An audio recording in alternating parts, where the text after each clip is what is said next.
My name is Samir Sharo. I am an internist and hematologist working at Department of Medicine in General Hospital south of Gothenburg, called Varberg. But I have been working in this city about 16, 17 years and did my postgraduate studies, and I live here also. When I been asked to stay here as a moderator for this last seminar, for this nice meeting, nice day, and when I read the title, "Let Your Light So Shine, Testifying Without Word," I can't stop me say, yes, I will do it. Because I believe in that, and we can later make some interactions, I hope, from my side and from our speaker, and for hopefully from you. But before I will introduce my speaker and my seminarium, I just want to read for you Math 5:16. Even so, let your light shine before men, that is, they may see your good works and glorify your Father who is in the heaven. So the light in us, we born as in God's picture, as John mentioned today. We pray to God to fill us today with his light as much as possible. As every time you want our phones to be full charged. So I hope today will be full charged by the light. And as we, every morning when we wake up, we take our phone today, and the youngs, they are just close to the phone. We look to the charge, how much it's can manage me. So how you use your phone. So today I pray to God to use our light and to fill us with charges and to glory his word. So I would try also to pray that we in our dates praise you, God, and make your light shining away the darkness which is today we are surrounded of.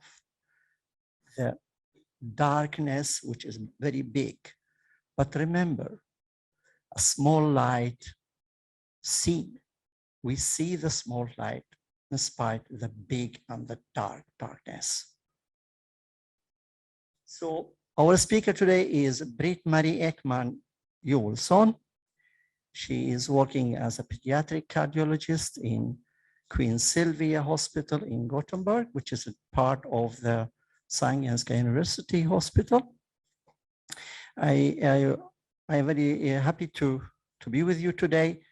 When I listened to you before 2 days, you told me that you had dreams to be a doctor and to combine the doctor's career with your Christianity, with your faith, and to make difference.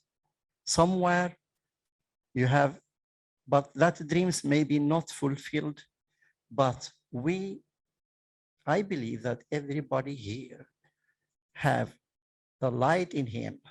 There is one plan from God for you. So you can do anywhere you are, how little you are, your light will be seen. So today we pray to you, Britt-Marie, that you can inspire us and you can charge us with more God's lights to be our direction compass. Welcome. Thank you so much. It's a privilege to be here, though I think the subject is very challenging. I think so, but I will try to share with my thoughts on my life. Before I started to study medicine, I was very inspired by a mission doctor, Margareta Halldorf. She worked in Zaire, it's nowadays called Congo, but I heard her describe how she helped the people.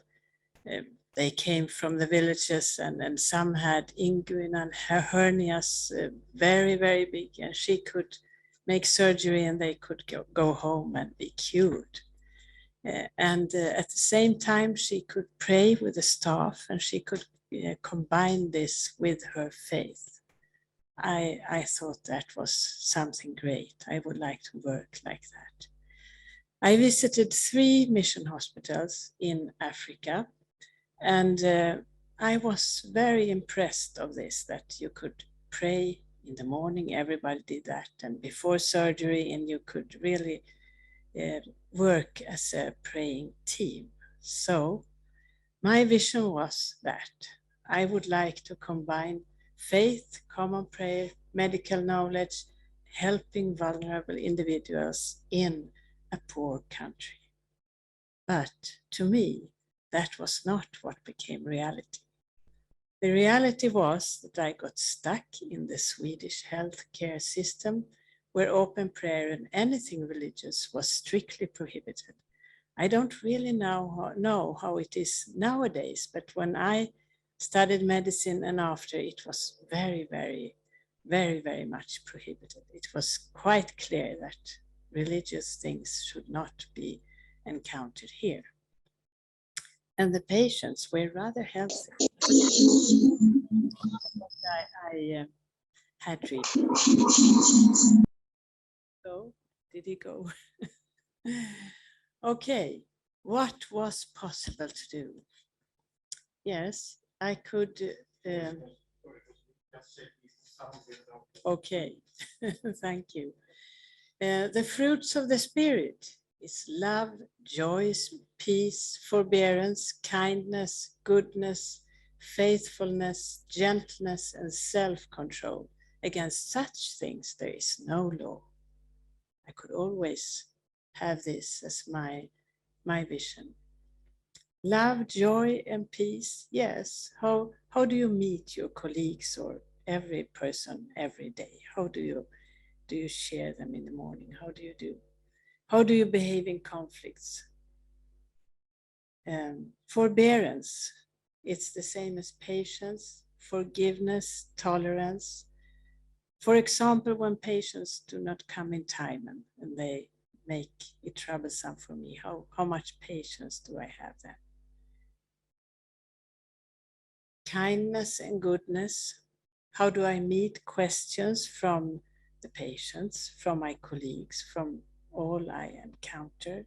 How do I approach this? Faithfulness, gentleness. Yes, what about the boss? How faithful am I? How gentle am I, for example? You could take those things into your life. And I had this as my visions. Self-control. When somebody is provocative, how do you encounter that? There's a lot of things to work with for each one of us, isn't it? So, let your light shine before men, that they see your good works and glorify your Father who is in heaven. To testify is to serve as evidence or proof that something exists or is the case. You serve yourself. Good work, to be serious, to keep the time, to try to have enough knowledge, approach the patients with an attitude according to the Bible. And Jesus said, love your Lord God with all your heart, with all your soul, and with all your mind. This is the first and greatest commandment. The second is like it. Love your neighbor as yourself. That is the person you meet, whoever it is. However, we all have this vision, I think. We think that we should act and behave in this way. But for I do not do the good I want to do, but the evil I do not want to do, that I keep on doing. And for me, I can have this vision and I come to my work and something make me out of control. It doesn't require much. Who am I then? I will give you 3 examples from my own work where I myself felt that I lost this control, that I did not act as I had intended to do. The first one, I am a pediatric cardiologist, as you perhaps know, so the examples are from this kind of work. And it is a long time ago, and I have changed the stories a little bit so that no one could see who it is, but still the essence is what it was. I met a small boy and his mother and father. He had an incurable heart defect, even though he had underwent many surgeries. It was impossible to help him. The mother was very worried. She had once come with this very sick boy to the hospital, and at that time there was help. We could help with surgery. But now she saw that he was becoming worse, more blue and not less strong. So she asked, so I was the doctor she met, she asked, when I come with him, and he can't breathe, then you can help me, of course. You will have a solution. I was not quite sure of that. So I took this question to my colleagues, and we discussed it. And we all agreed that there was nothing to do. And I told her, rather rude, as I felt it, that no, we cannot help. There is no help for your boy. And he was rather young.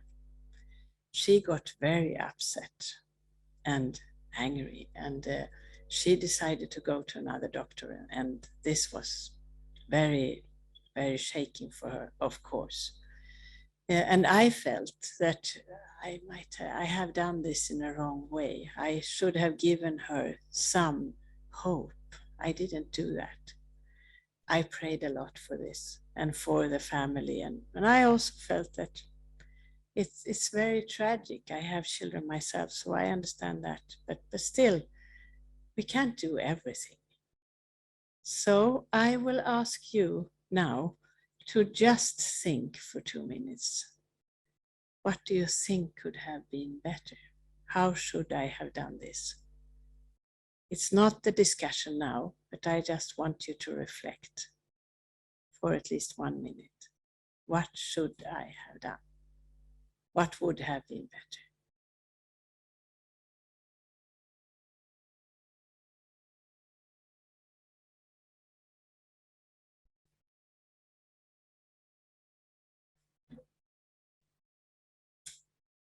If you have any suggestion, anyone thinking something, you can just say it. Not a long discussion, but just an idea.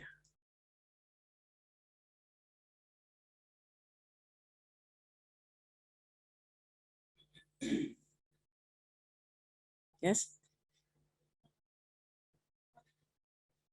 I don't know for this situation.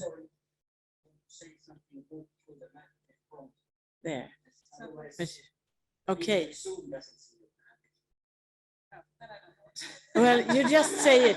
You can say it and I repeat it. It should just be a short comment, a very short. Yeah, I don't know if we could do something else in this moment. I mean, she had to become aware of that this was the point, but maybe the problem was what happened earlier, that maybe it was not, I mean, you saved this boy another time.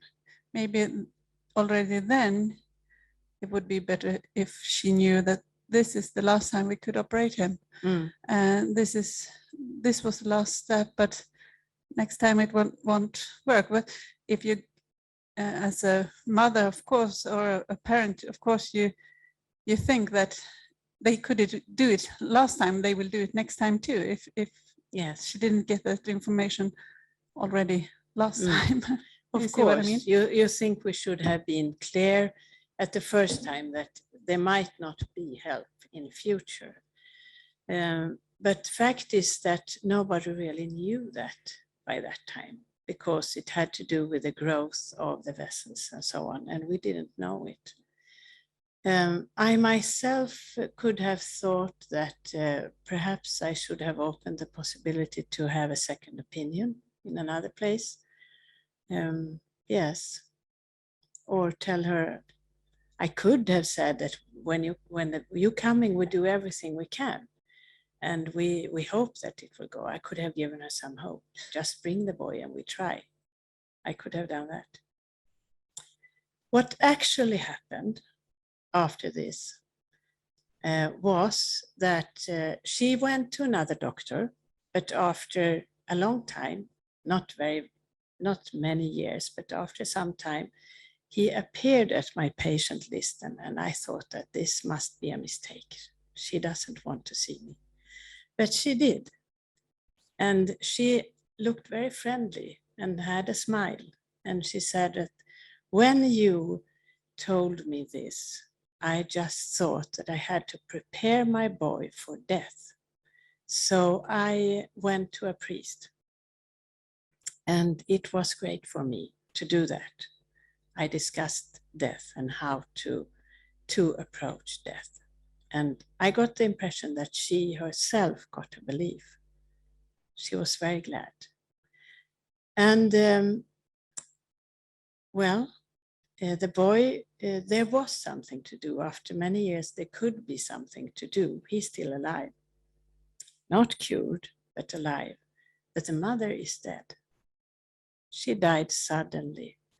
So it's easy to think that she prepared herself for her own death. It was not my plan.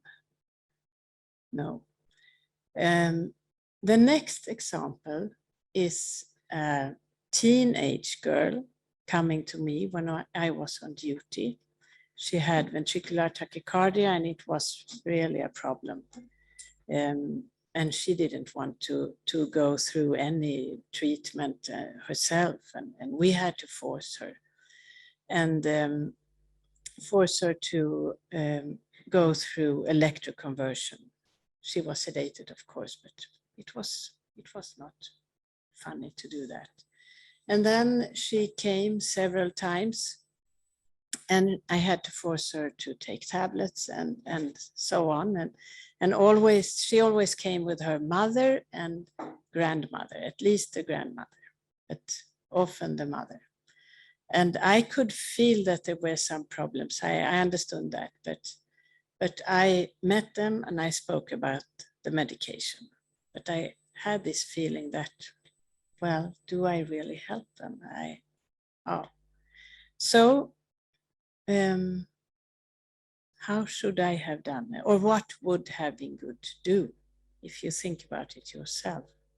Teenage girl forced to have medication and difficult situations, always coming with mother and grandmother.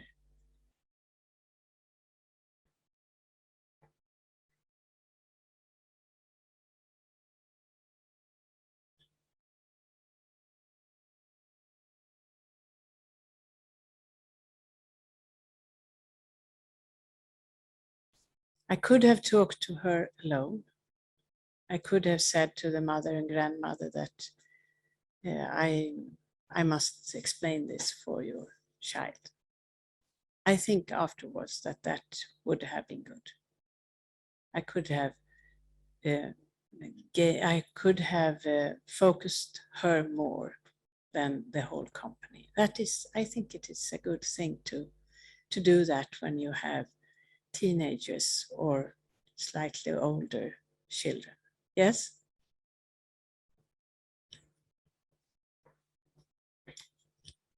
Could you have had help from any other teenager, maybe a couple of years older, with some similar problem who was actually taking medicine and doing well on it? Could that have helped this girl to understand that it was probably good for her too?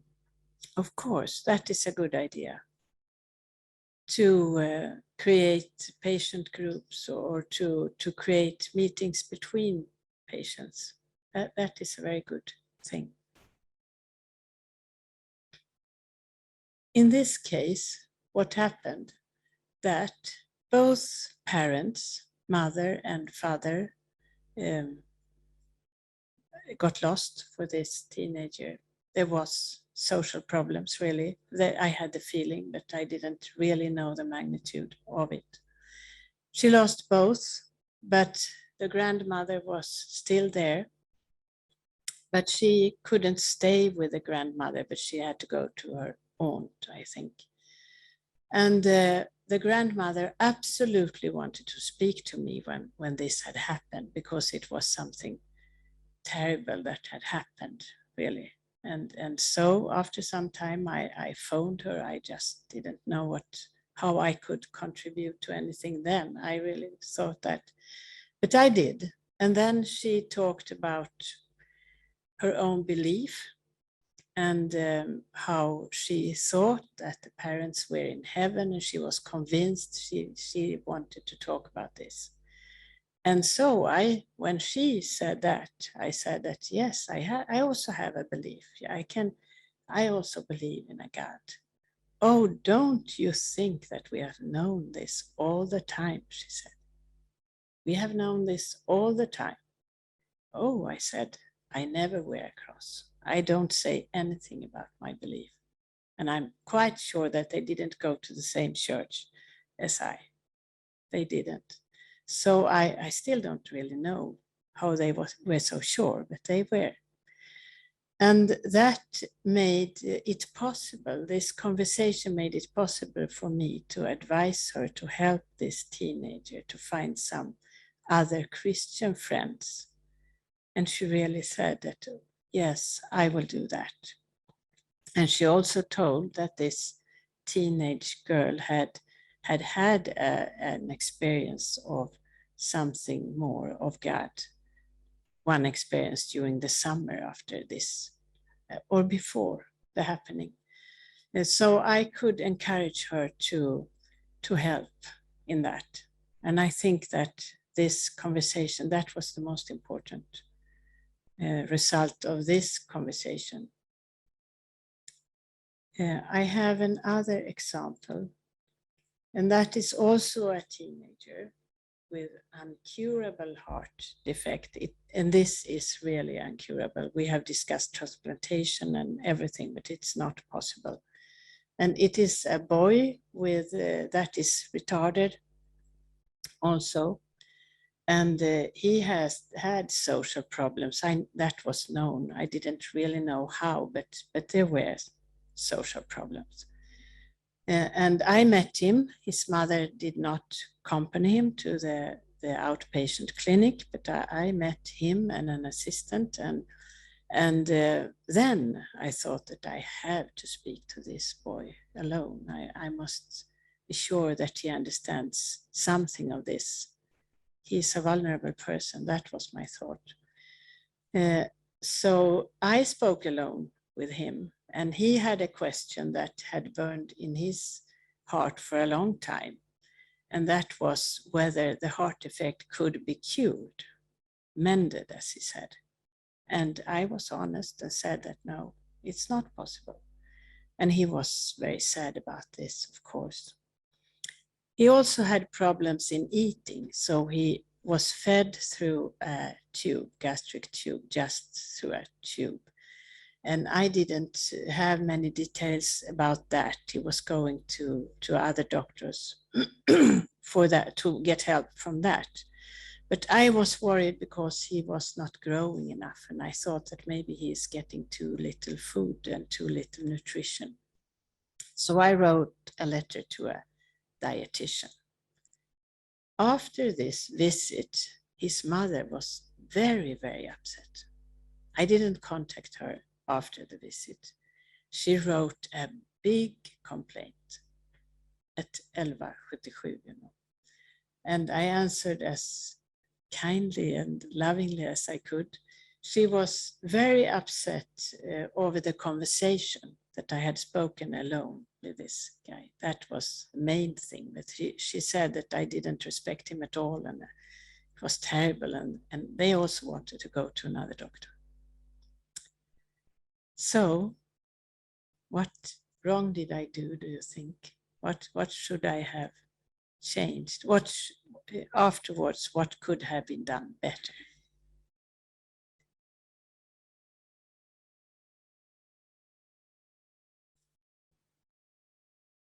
Old was he? 15 years. Yes, but retarded, a little bit retarded.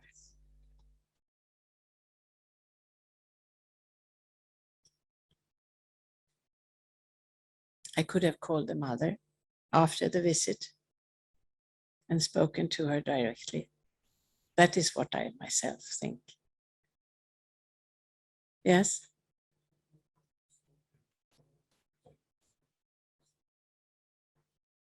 I didn't see him alone because there was an assistant. He had assistants, and she was coming with him, and she was there all the time. But as I do by routine, I say that I have to have some words alone with this person. I do that routinely, and often when I do that, I can just go out with the parents and they have a very small minute to ask their own questions, because that is also important, I think, to let the parents have their own have their own questions. They often have other questions, and then I go back and speak to the teenagers. Most parents think this is a good thing because it is a preparation to get adult. But this boy, he was retarded, slightly. But you normally see adolescents 15 years old alone, or are the parents almost always there? At my clinic, most patients have a parent accompanying them.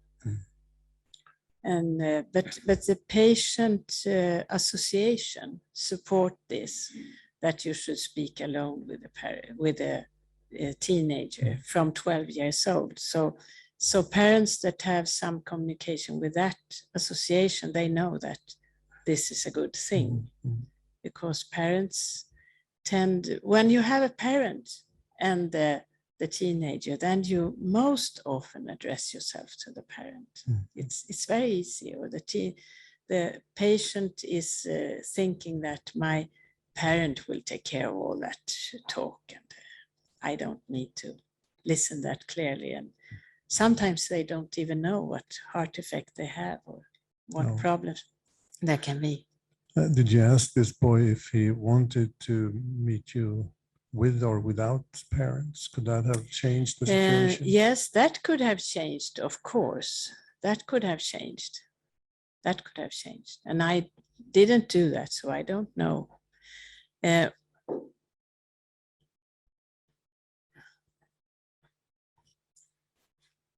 Could it be that the mother felt being attacked because the child is not growing? She felt it as a sign of, you think I'm not caring enough? Of course. And my question would be, why didn't you contact the other doctors who were taking care about the feeding problem?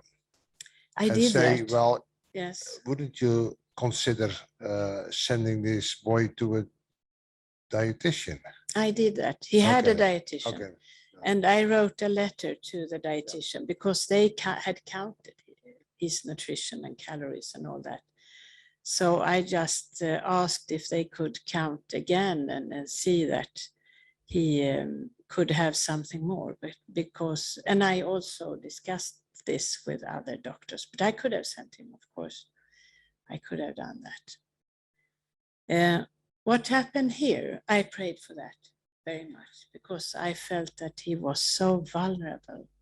That was my feeling. He was retarded and he couldn't speak for himself.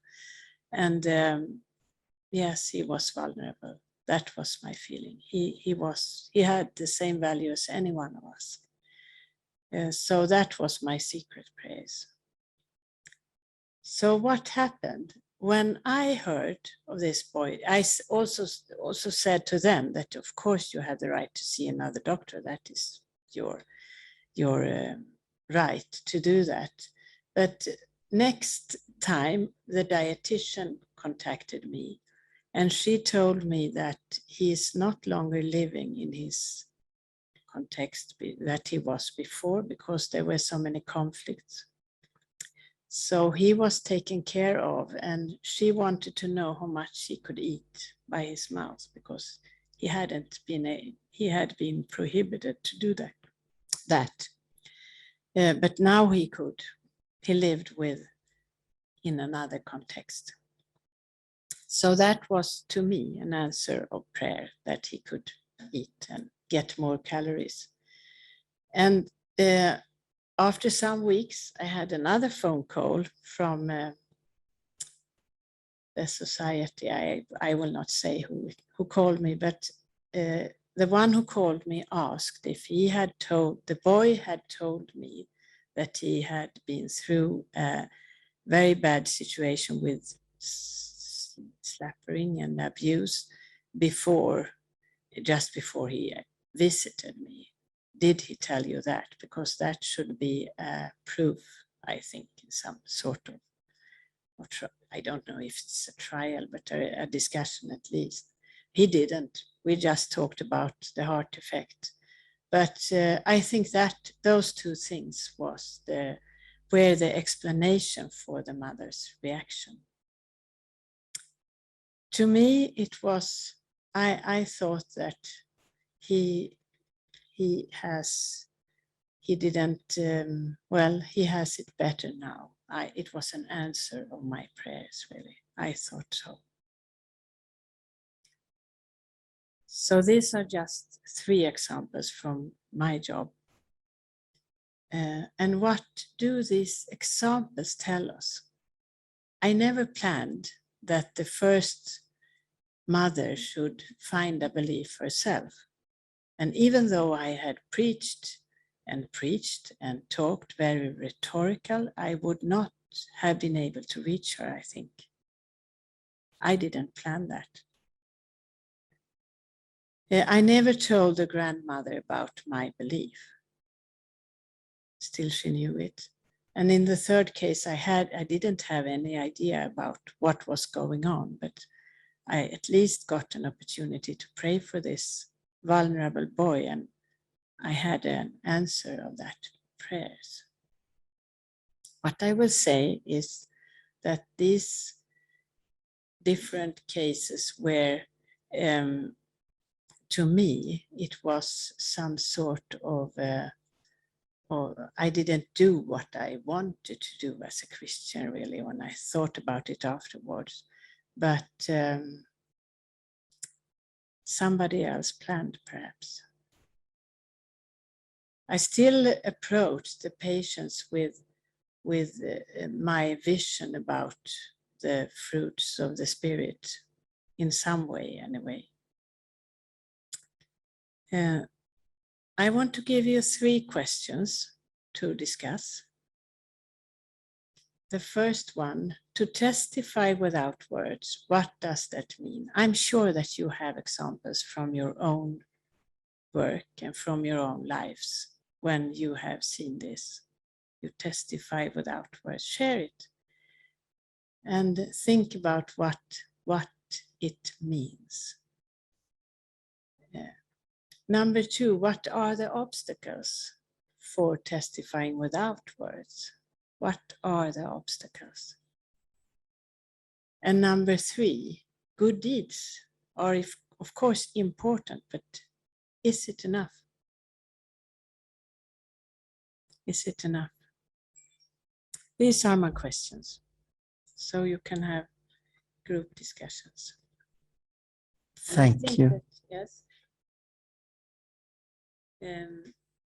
You can discuss as you sit, as we did before, in 2 or 3 groups, but whatever convenient for you. Okay, we can maybe divide us with 2 groups there. Yours.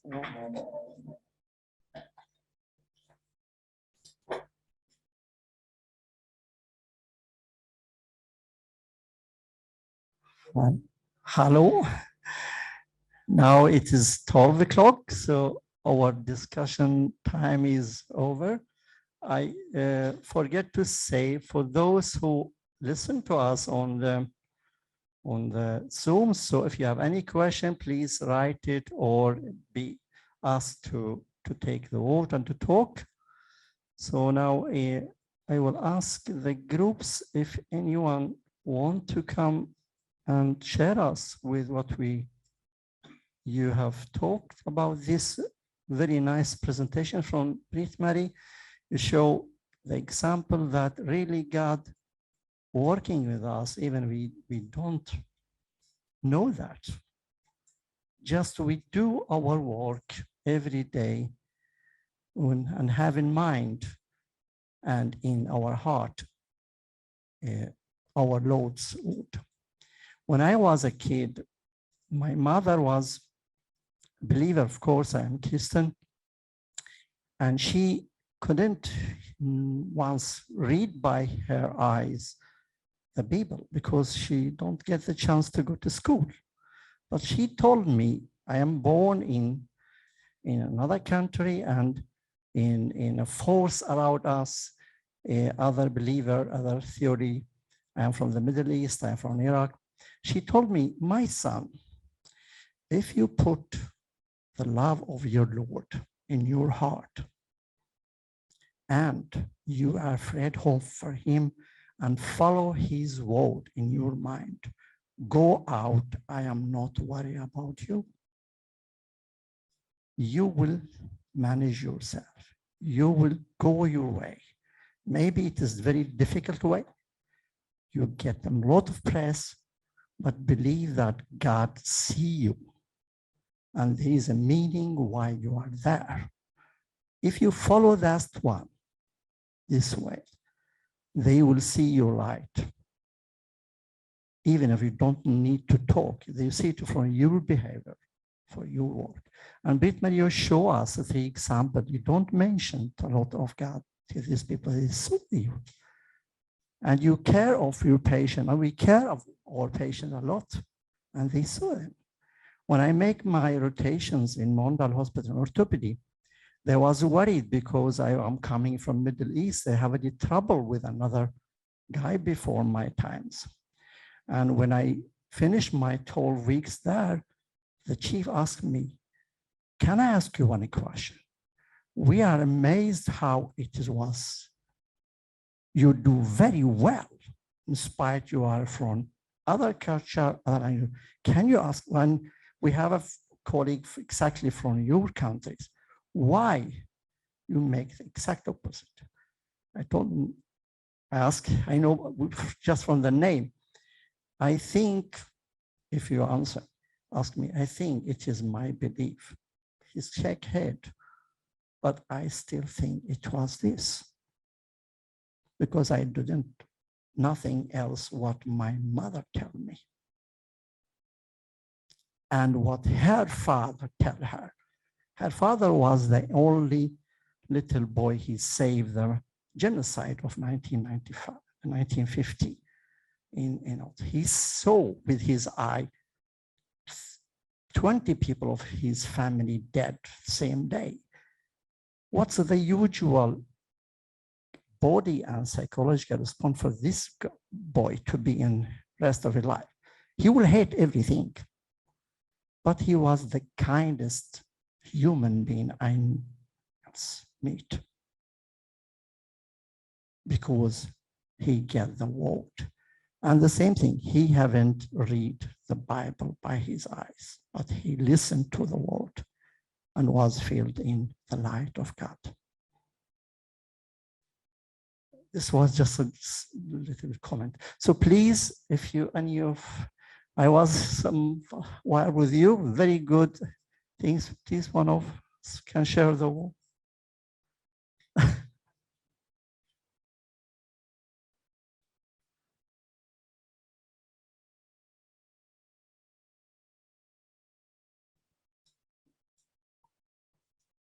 Well, hello, my name is Wanda, and well, honestly, I don't know which example you're thinking about. I was speaking too much. So, but I had one patient a few years ago in the primary care unit who came to me, well, basically with a burnout. She had 2 children at the age of 27, one of them with cerebral palsy, and had a husband who didn't really appreciate, according to her description, what she was doing, and she was really low. She was very upset, and that was very tough to take it. Like, if you have empathy to feel all the misery that she was going through, and I, with my human mind, had no idea what to say. But then I heard God saying that, okay, let me talk to her. And that was when miracles started to happen. And I told her that, you know, it is really devastating what you have just described. And it's really not easy to raise 2 children without support from your husband, who is not even giving you emotional support and appreciates what you are doing. But even if he doesn't, and even if your children cannot really thank you right now for what you are doing, there is someone who sees what you are doing. There is someone who appreciates what you are doing. And there is someone who says that you have a value, and you are wonderful and irreplaceable. And that's how I started to talk about God. And well, a few minutes, like, she started to cry, and a few minutes later she went out smiling, and since then she's calling me her friend. So but I think what is really important in the story, that sometimes, or most of the time, we should listen to God and what the Spirit is saying, because these words said at the wrong time or to the wrong person in the wrong place, they wouldn't have resulted in the same response. So it's very important that every time when if it's possible, when we meet a patient, to tell God, okay, God, here I am, use me as you will.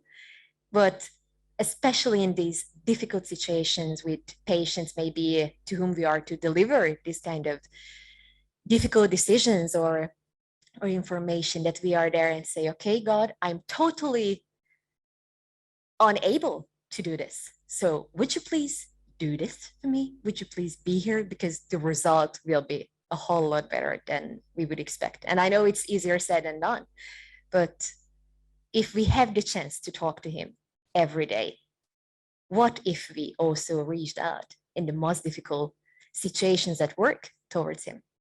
So that's what I would say. I don't know if that's what you thought about. Thank you very much. Any comment from the other group there?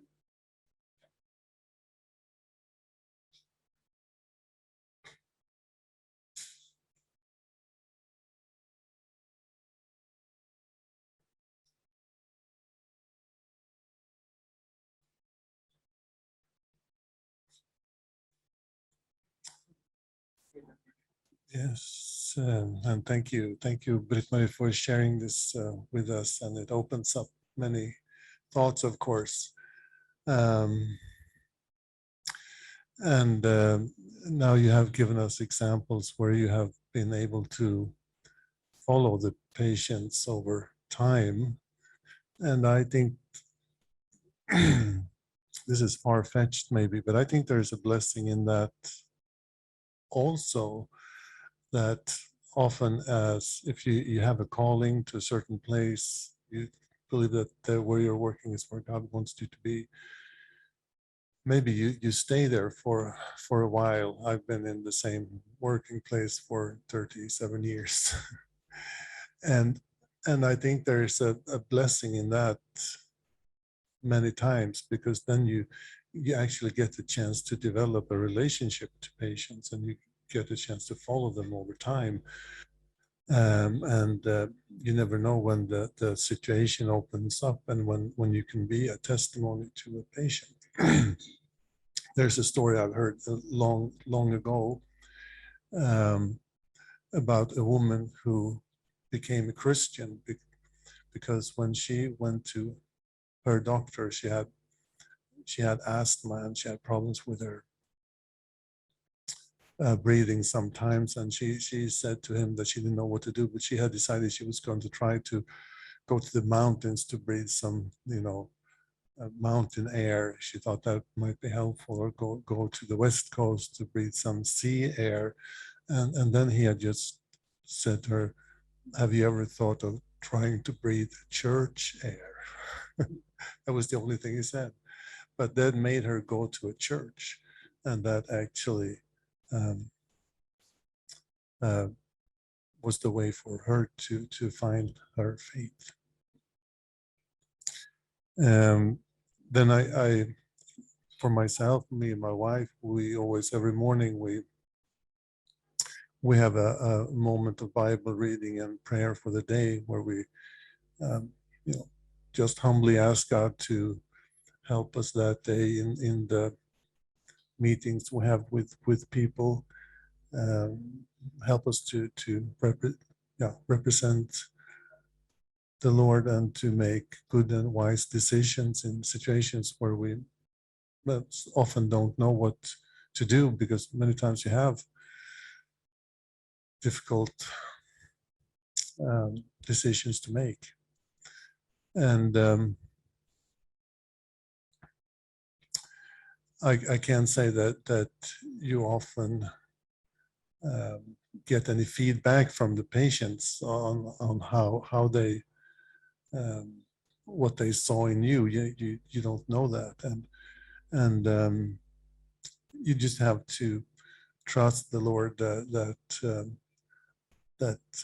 well, what you represent in yourself, in what you do, and what you say and how you treat people will be a testimony, and we just have to trust God for that, because we often don't get the feedback, or we don't get we don't know the result. And I think it's a good thing to have this morning devotion. I heard someone say once that it's better to tune the violin before the concert than after. I think there's a lot of good truth to that. Mm-hmm.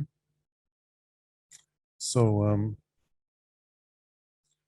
we want our light to shine, but we are, and probably that's also in the grace of God, we don't know that, or we don't know the result of it, because if we did know, it would probably make us too proud or boastful. So it's probably the best thing that it is that way, that we do what we can, and we try to represent our Lord as well, according to our abilities, and then we have to ask Him to bless how that is received, and then what it might mean to the people that we meet.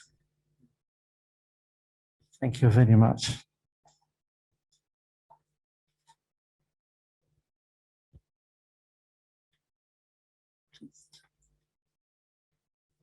I have only a small comment, and that is that we have had very good benefit of cooperation with the hospital church. And both in the HIV team and regarding transplantation, organ donation, we tell the patients that that the team includes the hospital church, and that we are open to discuss existential questions if they want. And that could be a door. And many have contacts. We have also imams connected to the church, depending on the patient's will and interest. So think about that, to include the hospital church close in your work. And that can be easier to talk with somebody outside the directly medical decisions sometimes. And then they can also come back questions to the medical doctor. But we need to work more in teams than we nowadays work, I think. Thank you. Any comments? I think I will have some, yes, thank you for good comments and ideas also. I have some more pictures to conclude this. And I think I will show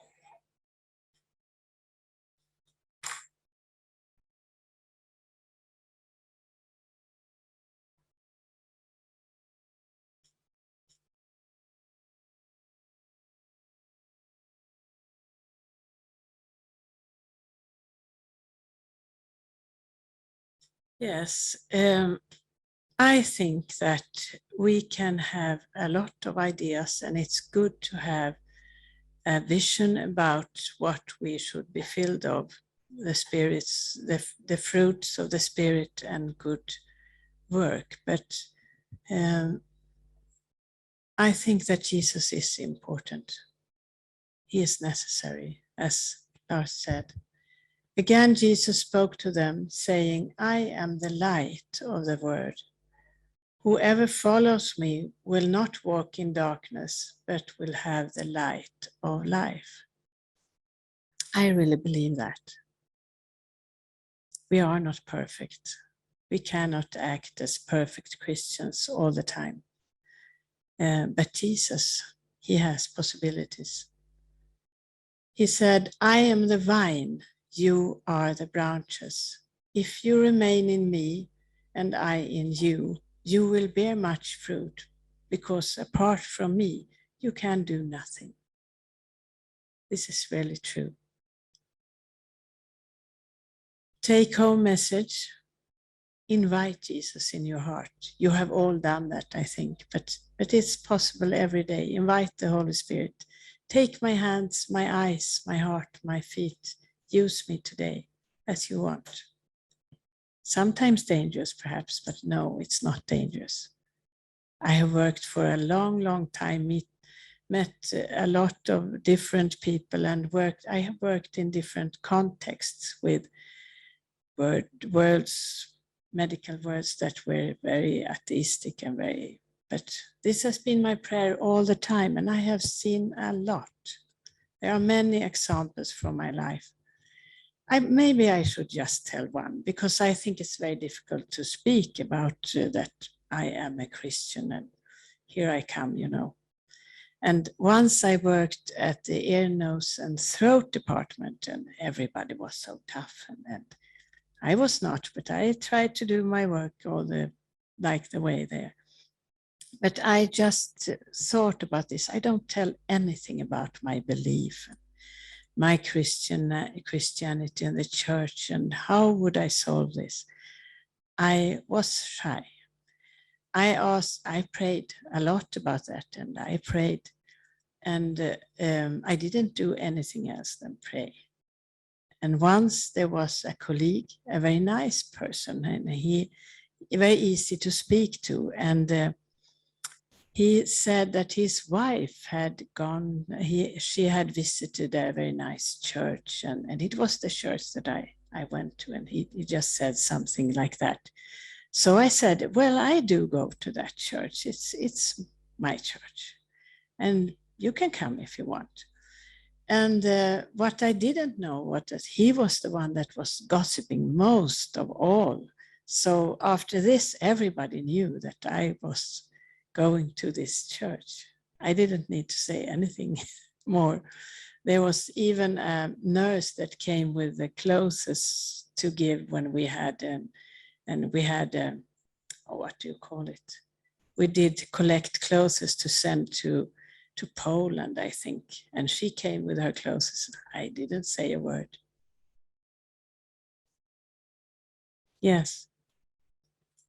It's easy to think that it's all of it that should be done. It's what we think, but we have help.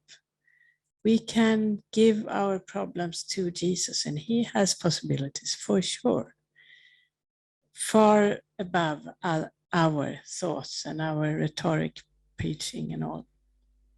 But I think this prayer, daily prayer, is important, and repeat it. We need constant forgiveness. We need constant help every day. I think so. And this is a picture. Actually, it's my son that has taken this picture. Can you see the cross in the middle? a cross of light. The light shines in the darkness, and the darkness has not overcome it. As he said yesterday, he kindled a small light and said, no darkness, the darkness cannot overcome this, not even this small light. It is stronger. Jesus is stronger, and he will establish his kingdom. He said so, and that I am convinced. Yes. Thank you. Very nice. Just, yes, the shine cannot be hidden with darkness.